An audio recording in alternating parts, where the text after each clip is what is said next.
unbelievable. I mean, to just appear at Wembley, which was something I never did at the old Wembley or indeed at the Millennium Stadium, was a little disappointing not to get there. But I went as a fan, and the atmosphere at the old Wembley was great. But to have been at a new one 3 times, you know, on 3 refereeing appointments has been great.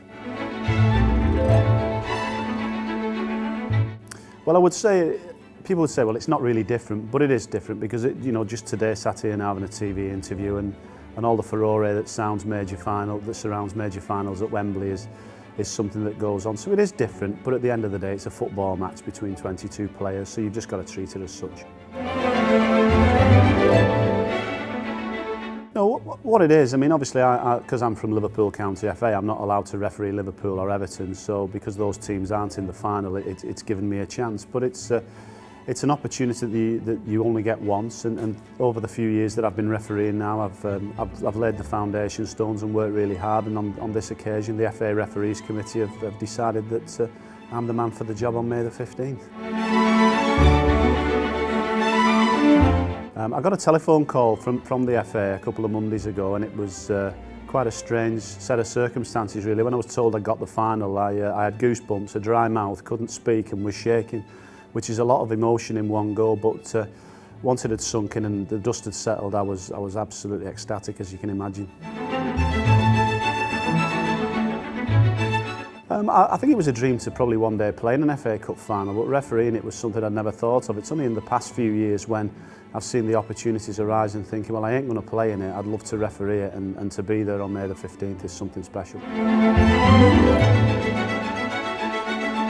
The day I don't get nervous before any game is the day I wouldn't really referee. I think it's healthy to have some form of nerves or a little bit of anxiety. I just get a few little butterflies in my stomach, and I think that can be healthy and make you want to succeed. Well, this is quite a unique competition, the FA Cup, and I'll arrive in London on the Friday morning before the match and have a tour of Wembley with the other match officials, and we'll have a look around the stadium and the change rooms, just trying to acclimatise to see that, how it is, how the ground is, how the pitch is, talk to the groundsmen, talk to people who work there, and just get a feel, because at 3 o'clock on Saturday when it's full, it's completely different. But it's better going in to have a look before. And then we have the eve of final rally on the Friday night, which is a celebration of the match official's appointment to the FA Cup final. And I'll be speaking a few words on behalf of the lads who I'm working with on the day, and their families and friends, and what they've done and how they've been supported. And it's nice to do that, and I'm delighted this year that the guest speaker is George Courtney, who's a well-renowned referee, who's an FA Cup final referee himself from some 30 years ago, so that'll be special as well. No, I don't have superstitions. Somebody once said I don't have superstitions, I just do the same things the same way before every game. Well, that's not the case. What I do, I'm just meticulous how I pack my kit in my bag. I do it the same way before every game, irrespective of where I'm refereeing. That's just something I do, but apart from superstitions, no. I'm just looking forward to hopefully a really entertaining end-to-end, you know, full-blooded cup tie, a great game of football that 90,000 people will be talking about at 4:45 and saying we've had our money's worth today. It was special. It's one that will be in the memory banks for years to come.